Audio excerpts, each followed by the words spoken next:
Bible का लेखक असल में कौन है? बाइबल 66 छोटी छोटी किताबों से मिलकर बनी है। आज से 3,500 साल पहले मूसा नाम के एक आदमी ने इनमें से पहली कुछ किताबें लिखनी शुरू की। अगले 1600 साल तक 40 अलग अलग आदमियों ने बाइबल की बाकी किताबें लिखी।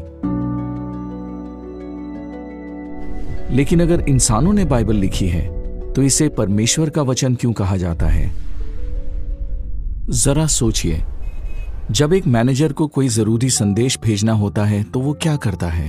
वो शायद अपने सेक्रेटरी से चिट्ठी या ईमेल लिखने को कहे। वो सेक्रेटरी को अपनी बातें बताता है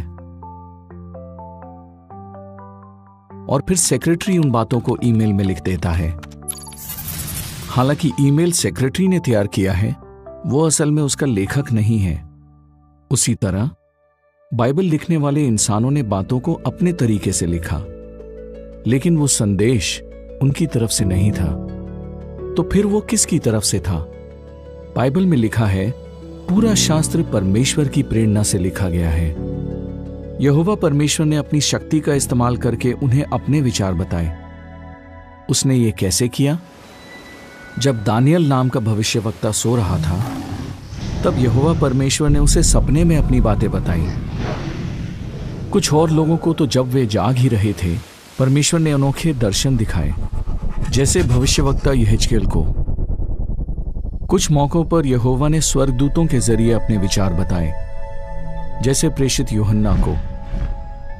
लेकिन क्या यहोवा परमेश्वर सचमुच इन तरीकों से इंसानों को अपने विचार बता सकता है? जरा सोचिए, आज इंसान मीलों दूर रहने वालों से आसानी से बात कर सकता है।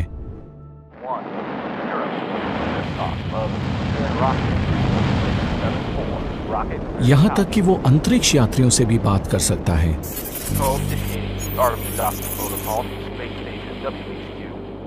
अगर इंसान ये सब कर सकता है, तो क्या हमारा बनाने वाला इससे कहीं ज्यादा नहीं कर सकता?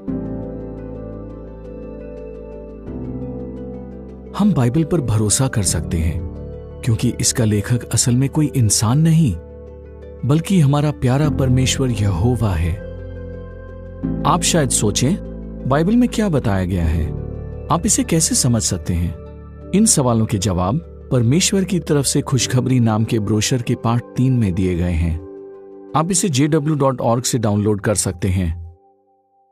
आपको बाइबल सिखाने में यहोवा के साक्षियों को खुशी होगी।